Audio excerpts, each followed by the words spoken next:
बिस्मिल्लाहिर्रहमानिर्रहीम। अस्सलाम वालेकुम डियर स्टूडेंट्स, उम्मीद करता हूं कि आप सब खैरियत से होंगे। आज जो हम टॉपिक डिस्कस करने जा रहे हैं chemistry first year chapter number 3 का चार्ल्स लॉ।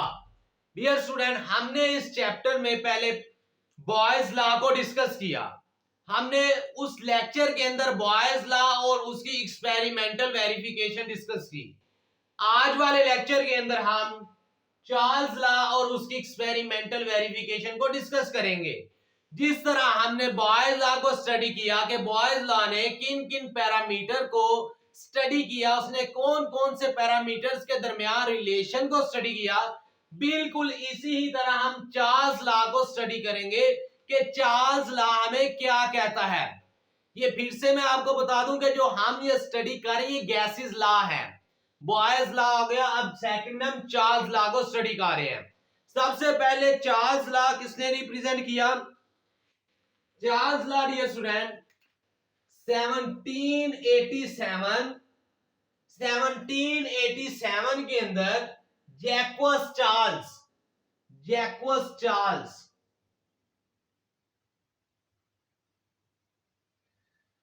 1787 के अंदर जैक्वस चार्ल्स, ये फिजिशियन था, फ्रेंच का रहने वाला था। जैक्वस चार्ल्स ने चार्ल्स लॉ को रिप्रेजेंट किया 1787 में। इसने क्या रिप्रेजेंट किया? किन पैरामीटर्स के दरमियान इसने रिलेशन को स्टडी किया और वो रिलेशन क्या था? आइए उसको डिस्कस करते हैं। डियर स्टूडेंट, इसने वॉल्यूम और प्रेशर, इसने क्या स्टडी किया? रिलेशनशिप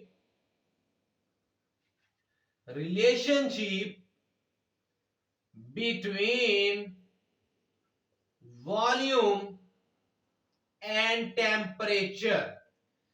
डियर स्टूडेंट, हमने बॉयज लॉ को डिस्कस किया था, तो बॉयज लॉ ने जो पैरामीटर स्टडी किए थे वो वॉल्यूम और प्रेशर थे। चार्ल्स लॉ ने जो स्टडी किया है वो वॉल्यूम एंड टेम्परेचर है, एब्सोल्यूट टेम्परेचर। अब इसकी स्टेटमेंट की तरफ आते हैं कि उसने क्या रिलेशन स्टडी किया, किस तरह ये आपस में रिलेट करते हैं। इसकी पहली स्टेटमेंट डियर स्टूडेंट देखिएगा जरा, the volume of the given mass of a gas, the volume of the given mass of a gas, given mass of a gas is directly proportional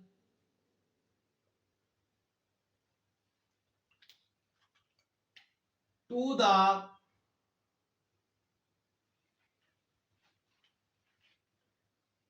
absolute temperature at constant pressure।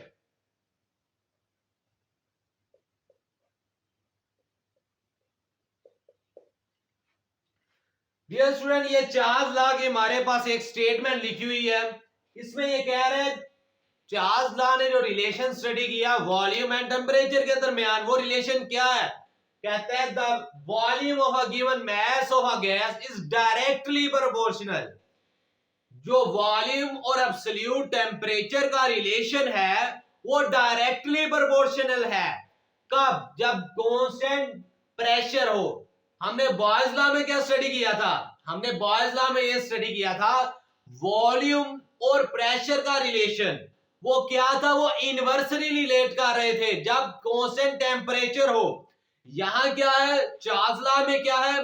Volume और temperature directly relate कर रहे हैं जब constant pressure हो। ये चीज आपने याद रखनी है। जिस तरह हमने बॉयज लॉ के अंदर डिस्कस चीजें की उसी ही तरह चार्ल्स लॉ के अंदर करेंगे।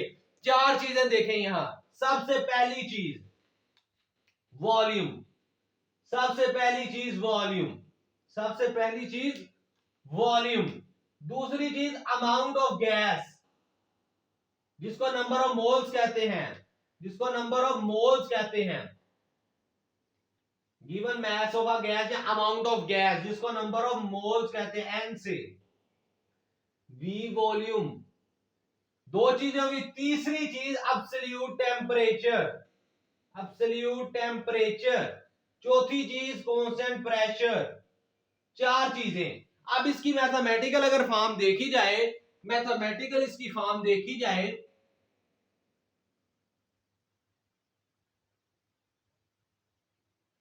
मैथमेटिकल इसकी फॉर्म अगर देखी जाए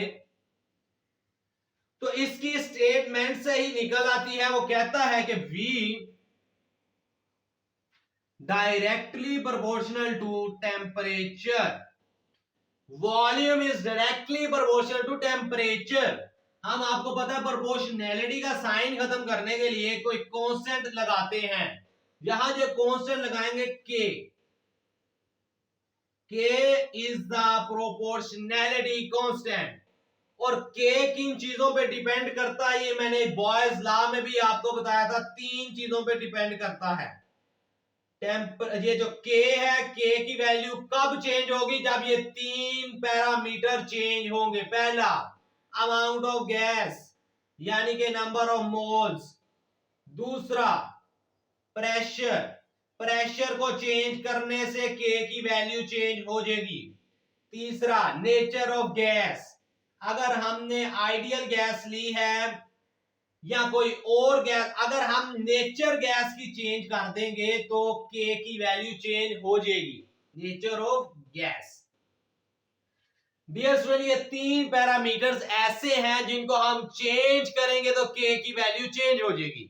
पहला अमाउंट ऑफ गैस जिसको हम नंबर ऑफ मोल्स कहते हैं, दूसरा प्रेशर और तीसरा नेचर ऑफ गैस। अगर हमने आइडियल गैस यूज की है उसके लिए K की वैल्यू कुछ आएगी, रियल गैस यूज की है उसके लिए K की वैल्यू कुछ आएगी। अगर कोई भी एक पैरामीटर हम चेंज करते हैं तो K की वैल्यू चेंज होगी।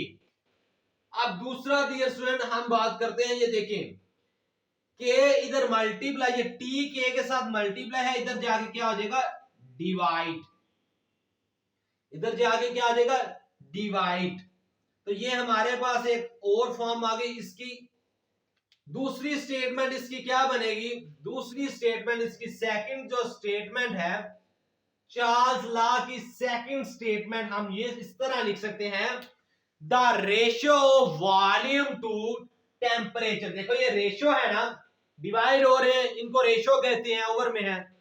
The ratio of volume to temperature is constant at constant number of moles या amount of gas at constant pressure. Dear student, अब हम इसकी चार्ल्स लॉ की सेकंड स्टेटमेंट की तरफ आते हैं कि सेकंड स्टेटमेंट क्या है। वॉल्यूम और टेम्परेचर आपस में ये रेशियो है इसकी, इसकी सेकंड स्टेटमेंट कुछ इस तरह से है, the ratio of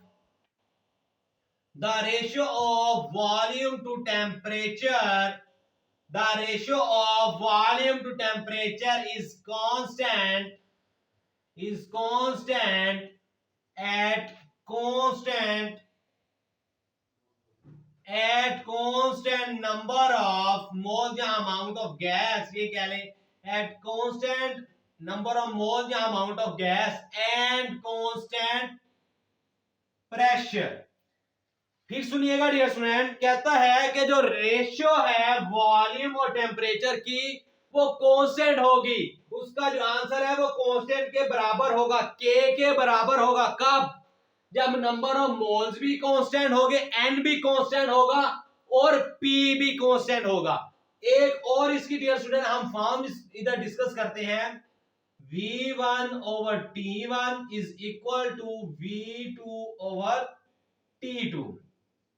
V1 T1 initial volume and temperature है, V2 T2 final volume and temperature है। लास्ट पे हम इसकी एक्सपेरिमेंटल वेरिफिकेशन को डिस्कस करेंगे जिस तरह हमने बॉयज लॉ में डिस्कस की। डियर स्टूडेंट देखिएगा, हमने अभी स्टडी किया जो वॉल्यूम है वो क्या है भाई, डायरेक्टली रिलेट कर रहा है किसको, टेम्परेचर को। वॉल्यूम जो है वो डायरेक्टली रिलेट कर रहा है किसको, टेम्परेचर को। अगर मैं टेम्परेचर को बढ़ाऊंगा तो मेरे पास वॉल्यूम भी बढ़ेगा, अगर मैं टेम्परेचर को इंक्रीज करूंगा तो वॉल्यूम भी इंक्रीज होगा। डियर स्टूडेंट, मैं यहां 2 सिलेंडर ले लेता हूं। 2 सिलेंडर मैंने ले लिए, इनके अंदर गैस फिल की है और इनके ऊपर जो पिस्टन लगा है वो मूवेबल पिस्टन है। इसके अंदर गैस फिल की है, गैस हमने फिल की है और जो पिस्टन है वो मूवेबल पिस्टन है। पिस्टन क्या है भाई? मूवेबल। मूवेबल पिस्टन हमने लिया इसके ऊपर और इस सिलेंडर के अंदर गैस को हमने फिल कर दिया। एक और सिलेंडर को हम लेते हैं, इसके अंदर भी गैस को हम फिल कर देते हैं और देखिएगा जरा, अब वॉल्यूम और टेम्परेचर का हम रिलेशन स्टडी करने लगे हैं। हमने कहा कि ये डायरेक्टली रिलेट करते हैं, एक चीज इंक्रीज होगी तो दूसरी भी इंक्रीज होगी। टेम्परेचर को इंक्रीज करूंगा तो वॉल्यूम भी इंक्रीज होगा। देखिएगा डियर स्टूडेंट, मैंने यहां V1 वॉल्यूम, T1 टेम्परेचर, ये इनिशियल वॉल्यूम, ये initial temperature, V2 T2 final volume and final temperature. अब डियर स्टूडेंट, मेरे पास जो वॉल्यूम है और टेम्परेचर है, ये गैस का वॉल्यूम इतना सपोज कर ले 50 dm क्यूब है। 50 dm क्यूब सपोज कर ले मेरे पास गैस का वॉल्यूम है 50 dm क्यूब। कब? 20 डिग्री पे, ठीक है। 20 डिग्री टेम्परेचर पे मेरे पास जो वॉल्यूम आ रहा है वो 50 dm क्यूब है। अब अगर मैं टेम्परेचर को इंक्रीज करूंगा, टेम्परेचर को बढ़ाऊंगा तो वॉल्यूम भी इंक्रीज होगा। डायरेक्टली रिलेट कर रहे हैं, एक चीज इंक्रीज करने से दूसरी इंक्रीज होगी। If we increase the temperature then the volume will be increased because both of these parameter are directly relate। दोनों पैरामीटर आपस में डायरेक्टली रिलेट कर रहे हैं। सपोज कर लीजिए 65 dm क्यूब तक वॉल्यूम चला गया जब मैंने 100 डिग्री टेम्परेचर को रखा। यहां से एक बात साबित हो रही है कि जब मैंने टेम्परेचर को बढ़ाया, जब मैंने टेम्परेचर को इंक्रीज किया तो मेरे पास जो गैस का वॉल्यूम था वो भी इंक्रीज किया। यहां से एक चीज साबित हो रही है कि चार्ल्स लॉ से एक चीज बढ़ाने से दूसरी बढ़ती है, डायरेक्टली रिलेट कर रही है और ये उबे कर है चार्ल्स लॉ को। फिर सुनिएगा, के की वैल्यू किन चीजों पे डिपेंड करती है और कब चेंज होगी? जब हम अमाउंट ऑफ गैस को चेंज कर देंगे तो के की वैल्यू चेंज हो जाएगी। जब हम प्रेशर को चेंज कर देंगे जो है इसकी के की वैल्यू वो चेंज हो जाएगी। और लास्ट में जब हम गैस की नेचर को ही चेंज कर दे, हमने आइडियल गैस ली है, उस पर एक्सपेरिमेंट परफॉर्म कर रहे हैं, एक रीडिंग आएगी। जब हम गैस की नेचर चेंज कर देंगे, आइडियल की जगह रियल गैस ले लेंगे, तो जो रीडिंग आएगी, जो वैल्यू आएगी के की, वो डिफरेंट होगी जो पहले हमने एक्सपेरिमेंट परफॉर्म किया, क्योंकि नेचर चेंज होगी गैस की। आज के लेक्चर में चार्ल्स लॉ के अंदर हमने 2 स्टेटमेंट्स को डिस्कस किया, उसकी मैथमेटिकल फॉर्म को डिस्कस किया और देन हमने देखा कि के किन पैरामीटर्स पे डिपेंड करता है। के किन पैरामीटर्स पे डिपेंड करता है, ये 3 फैक्टर्स हैं जिन पे के डिपेंड करता है और इनके चेंज करने से के की वैल्यू चेंज हो जाएगी। सेकंड स्टेटमेंट, ये another form of Charles law और एक्सपेरिमेंटल वेरिफिकेशन में हमने ये देखा प्रेशर को बढ़ाने से वॉल्यूम बढ़ता है। डियर स्टूडेंट, ये था हमारा आज का topic Charles law. I hope you understand this lecture. Thank you very much. Assalamu alaikum.